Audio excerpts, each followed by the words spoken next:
Reúnanse. Esto sucedió el 9 de febrero de 2004 en Nuevo Hampshire. A un lado de una carretera de montaña, el sedán Saturn de Maura Murray sobresale de un montón de nieve. Alguien se detiene para ayudar, pero ella se niega. Un vecino reportó el accidente a la policía. Ella no vio a una mujer joven. Dijo que había un hombre en el auto fumando un cigarrillo.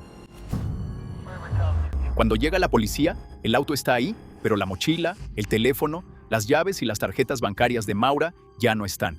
22 años después, todavía no sabemos quién estaba en ese auto fumando. Y todavía no sabemos qué le pasó a Maura Murray. Maura Murray era estudiante de enfermería en UMass Amherst y antes de eso, cadete en West Point. Estaba en la lista de honor, corría en el equipo de atletismo y pasaba su tiempo libre haciendo senderismo. Todos los que la conocían la describían de la misma manera. Era inteligente, responsable y determinada, pero algo andaba mal. A principios de febrero, su supervisora la encontró llorando en su escritorio en su trabajo de seguridad en el campus. Cuando le preguntaron qué pasaba, lo único que dijo fueron dos palabras: mi hermana. Ese fin de semana, su padre condujo desde Connecticut para ayudarla a buscar un auto nuevo. El sábado por la noche, ella le pidió prestado su Toyota para ir a una fiesta. De regreso a casa, chocó contra una valla de seguridad y lo destruyó por completo. El informe del accidente no mencionó el consumo de alcohol, nunca la acusaron de nada, y el seguro cubrió los daños. Solo fue una mala semana, que empeoraba cada vez más. Sus amigos también notaron un cambio en ella. Meses antes, la atraparon usando el número de tarjeta de crédito de otra estudiante para pedir comida. Devolvió el dinero, pero el estrés se acumuló de todas formas. La escuela, el dinero, un novio que estaba destinado en la otra mitad del país. El lunes 9 de febrero, lo que sea que estuviera molestando a Maura, llegó a un punto crítico. A la 1 de la tarde, les envió un correo electrónico a sus profesores y a su supervisor de trabajo. Todos recibieron una versión del mismo mensaje. Hubo una muerte en la familia y necesitaba ir a casa por aproximadamente una semana. Solo que no hubo ninguna muerte en la familia. Su padre estaba vivo en Connecticut. Su madre estaba viva en Massachusetts. Sus hermanos también estaban bien. Pero fue una mentira que nadie cuestionó. Y le dio a Maura Murray una semana de invisibilidad. Luego empezó a empacar. No era solo una maleta para una semana. Todo lo que poseía lo guardó en cajas. Toda su vida apilada y sellada en el centro de su dormitorio. Y luego dejó las cajas atrás. A las 3:15 cruzó el campus hacia un cajero automático y retiró $280, casi todo lo que tenía en su cuenta. A las 3:40 se detuvo en una licorería en el pueblo de al lado y compró una botella de vodka, algo de Baileys y Calwa, y una caja de vino Francia, suficiente alcohol para una fiesta. Pero el video de la tienda la mostró comprando sola. Luego se dirigió al norte. El historial de su computadora mostraba direcciones a Burlington, Vermont y a un resort en los Berkshires. También buscó lugares para quedarse en el camino. A las 4:37 p.m., revisó su buzón de voz, la última actividad registrada en su teléfono. Maura se estaba yendo y solo ella sabía a dónde. Y fuera donde fuera, nunca llegó.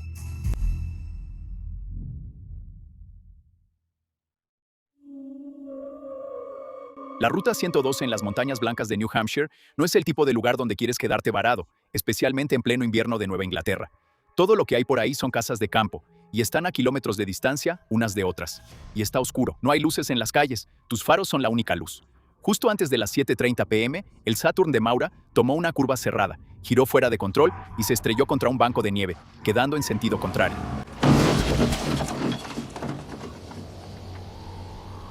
Accidentes como este pasan aquí todo el invierno. Maldices, revisas si hay daños, pones reversa y esperas. Pero Maura no iba a ningún lado. El cofre estaba abollado y vapor salía silbando de su radiador aplastado.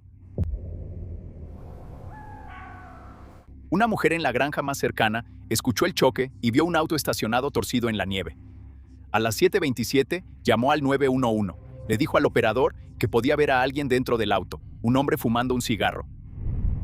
Minutos después, un autobús escolar se detuvo junto al accidente. Maura seguía en el auto. El conductor del autobús, Butch Atwood, no vio sangre. La chica parecía fría y alterada. Le preguntó si estaba bien y se ofreció a llamar a la policía. Ella le rogó que no lo hiciera. Ya había llamado a Punto Poa, le dijo, y una grúa venía en camino, le dijo. Butch sabía que eso era imposible. Él vivía a unos 100 metros por este camino. No había señal de celular aquí, ella no pudo haber llamado a nadie. Así que le ofreció esperar en su casa, en un lugar cálido, hasta que llegara ayuda. De nuevo, ella se negó. Butch se fue a su casa, estacionó su autobús y de todas formas, llamó al 911. Su llamada fue a las 7:42. A las 7:46, un oficial de policía llegó al Saturn.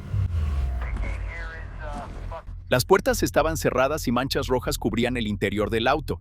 No era sangre, era vino. Había libros de texto y ropa. el licor que compró esa tarde, los papeles del Toyota destrozado de su papá. Sus guantes seguían en el asiento, y entre los asientos, un libro, Not Without Peril, 150 años de desventuras en la cordillera presidencial. Historias sobre personas que murieron en las montañas, las mismas montañas por las que ella estaba conduciendo. Pero nada de Maura Murray. Desde la primera llamada al 911 hasta que el oficial estuvo junto a su auto vacío, pasaron 19 minutos. En esos 19 minutos en una carretera oscura y a un grito de distancia de 2 casas, Maura Murray desapareció. El oficial caminó alrededor de la escena. Toda el área estaba cubierta por 60 centímetros de nieve, pero no había ni una sola huella. Los perros policías siguieron su rastro por unos 100 metros hacia el este y se detuvieron. El rastro terminó en medio de la carretera, como si la hubieran levantado del suelo. Pero la policía estatal ya había visto este tipo de cosas antes. Maura se fue de esa carretera en el auto de otra persona.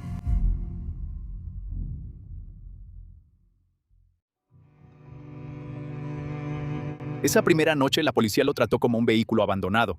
Pensaron que Maura se quedó varada y consiguió que alguien la llevara al pueblo. Esa explicación no fue suficiente para la familia de Maura. Para la mañana del 11 de febrero, los oficiales de pesca y caza de New Hampshire se adentraron en los bosques alrededor del accidente. No encontraron nada. Era febrero en las Montañas Blancas, donde las noches de invierno pueden bajar de 0 grados. Cada persona que buscaba sabía que estaban luchando contra el tiempo. La búsqueda creció. Helicópteros sobrevolaron las montañas con cámaras térmicas. Equipos caninos recorrieron los caminos y las orillas del río. Voluntarios caminaron por las propiedades cercanas al accidente y su familia contrató investigadores privados y equipos de búsqueda profesionales por su cuenta. No había rastro de ella. No había evidencia de que Maura Murray hubiera existido después de esa curva. En la ruta 112, el FBI abrió un expediente. Los investigadores entrevistaron a su familia, sus amigos, sus profesores y compañeros de trabajo. Construyeron una línea de tiempo de su último día hasta el minuto. Luego revisaron su rastro digital. Aún así, nada. No hubo retiros en cajeros automáticos, ni cargos en tarjetas de crédito, ni señales de su celular. Nunca se comunicó con ninguna persona que conocía. Nunca. 2 días después del accidente, el novio de Maura, Bill, voló desde Oklahoma para unirse a la búsqueda. Y mientras viajaba, no contestó una llamada en su celular. En el mensaje de voz, solo se oía a una mujer gimiendo y sollozando. No dijo ni una palabra. Los investigadores rastrearon la llamada hasta una tarjeta telefónica de la Cruz Roja. Pero eso fue todo. No se pudo vincular la tarjeta con ninguna persona. Ahora, Bill creía que era Maura, pero nadie pudo probarlo. Llegaron pistas de todas partes. Ropa interior de mujer usada apareció cerca del área de búsqueda, pero el ADN demostró que no era de Maura. Se encontraron huesos humanos cerca. Tampoco eran de Maura. 5 semanas después de que ella desapareció, otra joven desapareció en Vermont, Brianna Maitland. Los investigadores buscaron una conexión entre los 2 casos, pero nunca encontraron ninguna. A lo largo de los años, dragaron un estanque, excavaron el sótano de una casa cerca del lugar del accidente y registraron propiedades ubicadas 2 pueblos más allá. Nada, y los misterios seguían acumulándose. Nadie identificó jamás al hombre que el vecino vio sentado en el auto de Maura. Nadie pudo probar jamás quién dejó ese mensaje de voz con sollozos. Y nadie, ni su familia, ni el FBI, supieron nunca a dónde iba Maura Murray esa noche. Su padre pidió ver el expediente del caso, y el Estado dijo que no. Fred Murray ha estado frustrado desde el día en que su hija desapareció por la respuesta de la policía. Y al final él quería acceso a los registros, así que fue a la corte para intentar obtener todos los registros de este caso.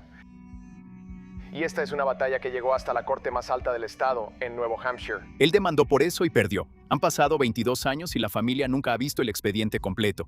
El caso sigue abierto y Nuevo Hampshire todavía clasifica la desaparición como sospechosa. Su nombre está registrado en la unidad de casos sin resolver del estado, en el FBI y en NAMUS. Cada pocos años llega una nueva pista, se anuncia una nueva búsqueda y su familia vuelve a conducir hasta esas montañas para buscar de nuevo. La ruta 112 sigue siendo de 2 carriles. La señal de celular sigue siendo irregular y Butch Atwood, la última persona que habló con Maura Murray, se culpó a sí mismo hasta que murió. Él dijo, solo desearía haber logrado que ella viniera conmigo.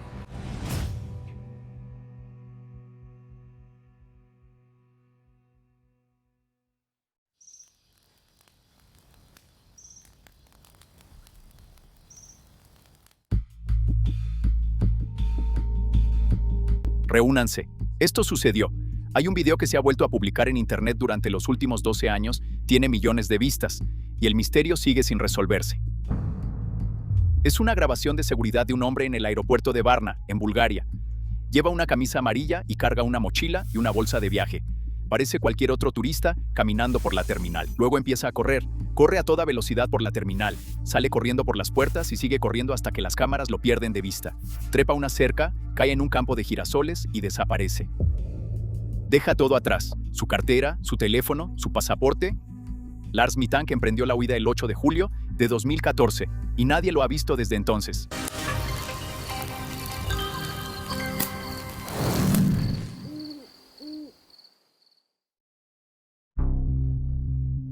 Las personas que conocían a Lars Mittank decían que era un buen tipo con una buena vida.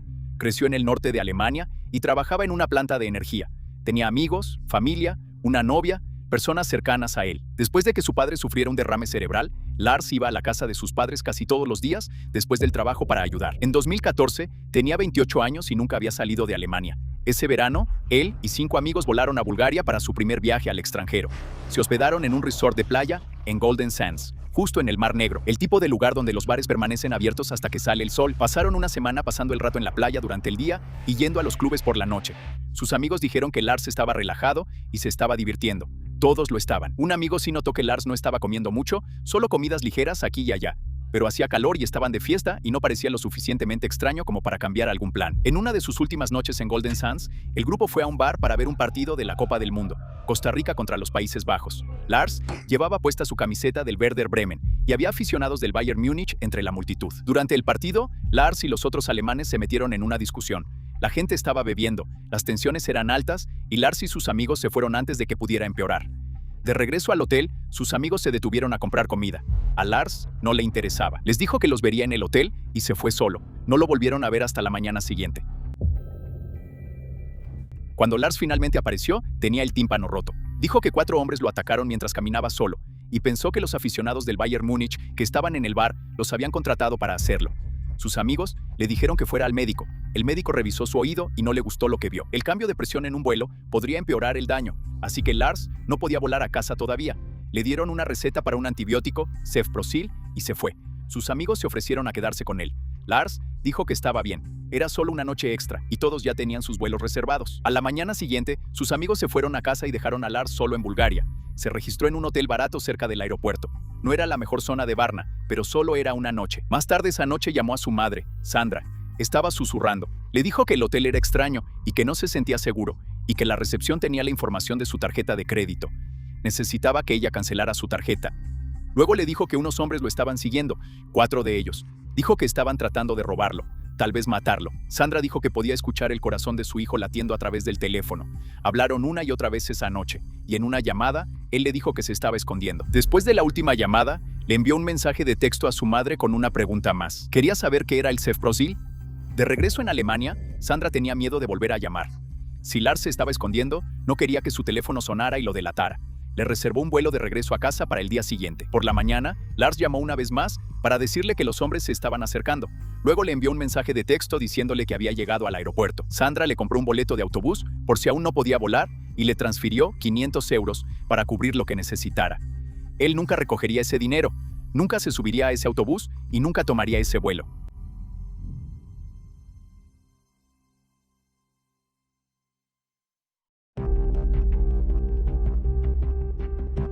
Lars entró a la terminal poco después del amanecer.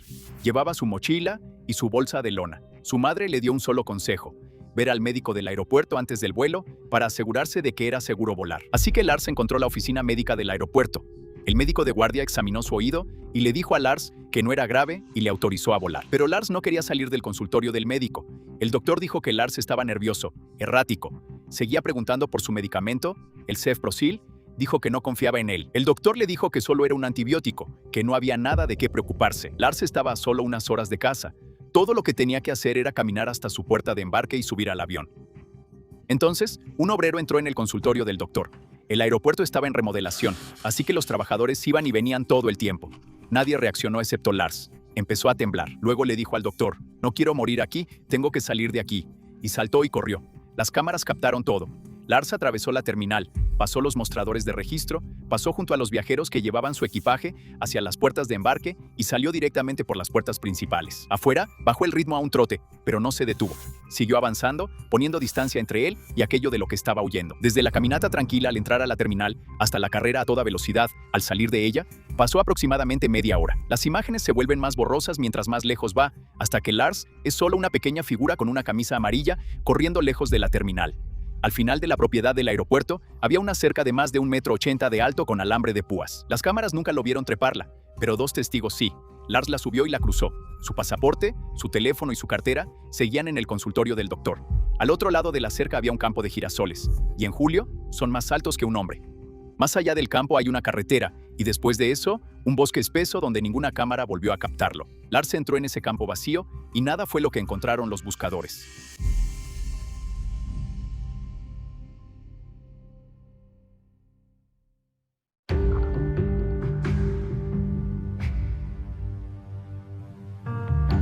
La policía búlgara registró el campo, los caminos que salían de Varna y los bosques alrededor del aeropuerto. No encontraron nada, ni ropa, ni pertenencias, ni cuerpo, ni señal de que Lars hubiera estado ahí. Su madre contrató a un investigador privado que revisó hospitales en busca de pacientes sin identificación. Sandra fue a Varna personalmente y repartió volantes. Aún así, nada. La Policía Criminal Federal de Alemania incluyó a Lars como persona desaparecida, y la noticia fue cubierta por los medios. Solo la transmisión generó 75 pistas, pero ninguna llevó a Lars. Las imágenes del aeropuerto se subieron a internet, donde han sido vistas millones de veces y se han vuelto a subir una y otra vez. A Lars se le ha llamado la persona desaparecida más famosa en YouTube.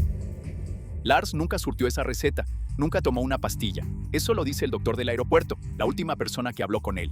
Dijo: "No puedo pensar en una sola razón por la que salió de mi consultorio tan asustado".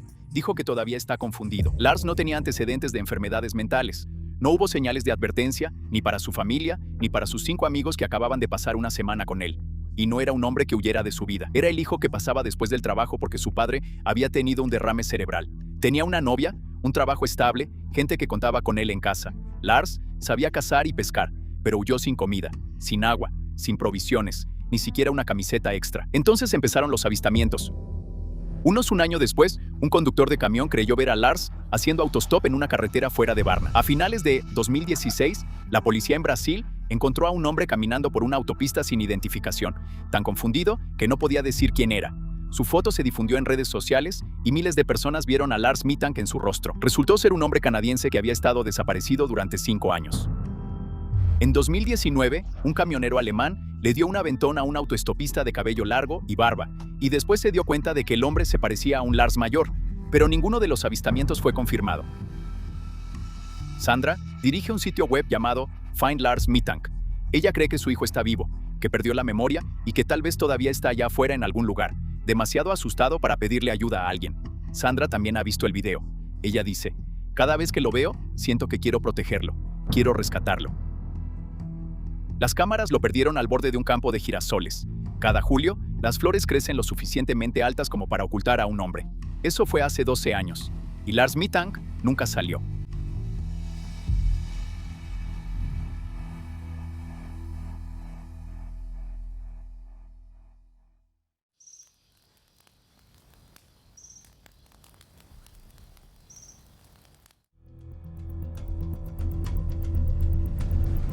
Reúnanse. Esto sucedió un viernes por la mañana. En septiembre de 2007, un chico de 14 años entró a una estación de tren en el norte de Inglaterra y compró un boleto de ida a Londres. Llevaba 200 libras en el bolsillo y un PlayStation portátil en su mochila. No llevó un teléfono. 2 horas después, su tren llegó a King's Cross y una cámara de seguridad lo captó saliendo de la estación y entrando a una ciudad de 8 millones de personas. Andrew Gosden nunca fue visto de nuevo.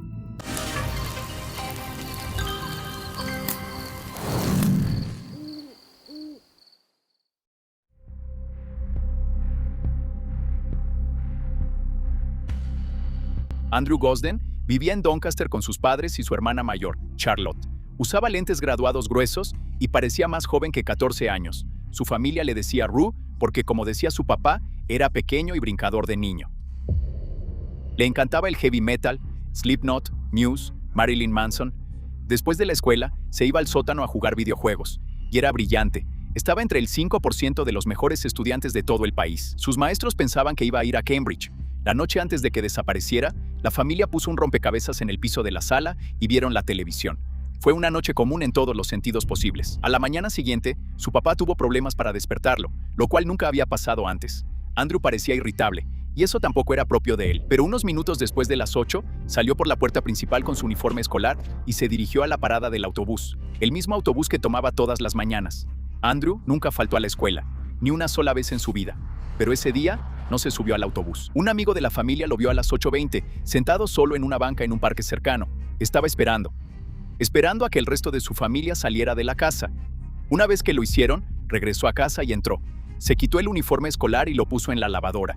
Luego, colgó su saco en el respaldo de su silla. Esto es exactamente lo que hacía todos los días después de la escuela. Cualquiera que mirara dentro de su cuarto pensaría que Andrew llegó a casa a la hora normal en un día normal.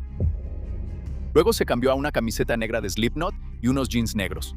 Agarró una mochila cubierta de parches de bandas y metió su cartera, sus llaves y su PSP, y nada más. Una cámara de seguridad de un vecino lo captó caminando lejos de la casa hacia la estación de tren. A las 9:08 se detuvo en un cajero automático y retiró 200 libras. Llegó a la estación de Doncaster a las 9:22 y pidió un boleto de ida a Londres. El empleado pensó que se veía un poco joven para hacer un viaje de 2 horas solo y le ofreció un boleto de regreso casi gratis. Andrew dijo que no. Subió al tren a las 9:36 y un pasajero sentado frente a él recordó a un chico callado que jugó con su PSP durante todo el viaje. A las 11:20, el tren llegó a King's Cross. 5 minutos después, las cámaras de seguridad captaron a Andrew saliendo por la entrada principal. Luego desapareció en la ciudad. Su familia no lo sabría hasta horas después. Esa noche, los Gossens se sentaron a cenar. El saco estaba en la silla y el uniforme en la lavadora. Así que pensaron que Andrew estaba en casa, en el sótano, jugando Xbox. Lo llamaron para cenar. No respondió. No estaba en la casa. Empezaron a llamar a todos los que podrían saber dónde estaba. Vecinos, amigos, su escuela. Fue entonces cuando se enteraron de que Andrew nunca llegó a clase. La escuela intentó llamar esa mañana, pero marcaron el número equivocado y dejaron un mensaje de voz con la familia equivocada. Así que durante todo un día, nadie supo que Andrés había desaparecido. Sus padres llamaron a la policía. Su hijo estaba desaparecido.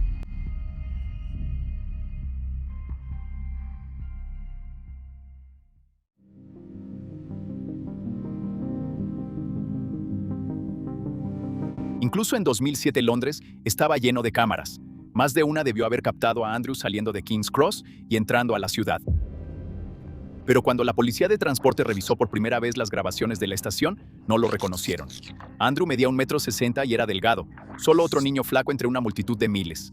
Las grabaciones de CCTV se sobrescriben cada mes, así que la grabación de Andrew saliendo de King's Cross es el último avistamiento confirmado de él. Sale del cuadro y luego desaparece. Y Andrew era casi imposible de rastrear. No tenía teléfono, tuvo un par cuando era más joven, pero siempre los perdía.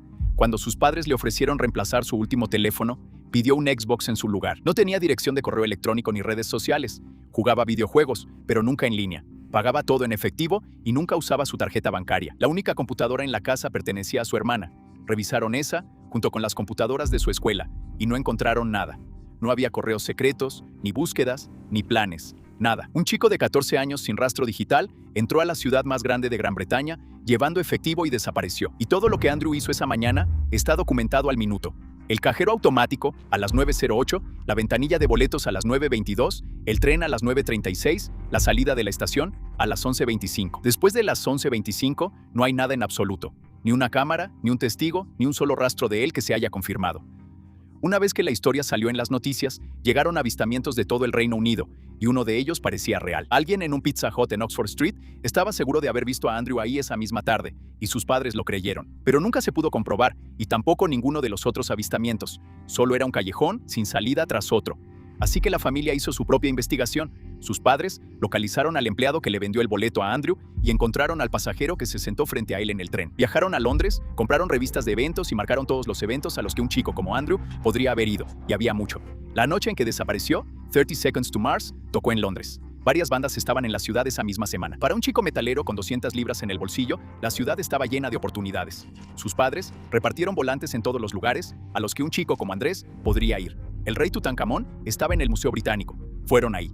Fueron a salas de conciertos, fueron a las escaleras de la propia estación de King's Cross. Pusieron su rostro por toda la ciudad. Andrés planeó esto, pero nada de eso parecía permanente. Dejó 100 libras de dinero de cumpleaños en su habitación. Dejó su pasaporte. Dejó el cargador del PSP. El PSP sí se lo llevó. Ni siquiera llevó un abrigo. Pero los días se convirtieron en semanas, y las semanas en años. Y si Andrés planeaba regresar a casa, algo salió terriblemente mal.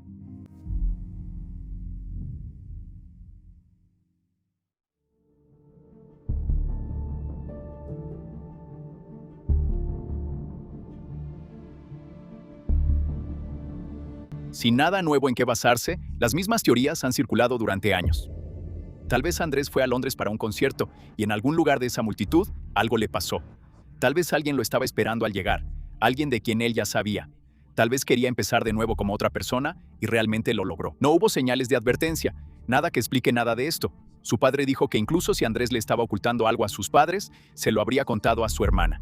Charlotte y Andrés eran mejores amigos que se contaban todo, pero él nunca dijo una palabra. Luego, 14 años después de que Andrés desapareciera, la policía arrestó a 2 hombres bajo sospecha de secuestro y trata de personas, y los arrestos fueron noticia nacional.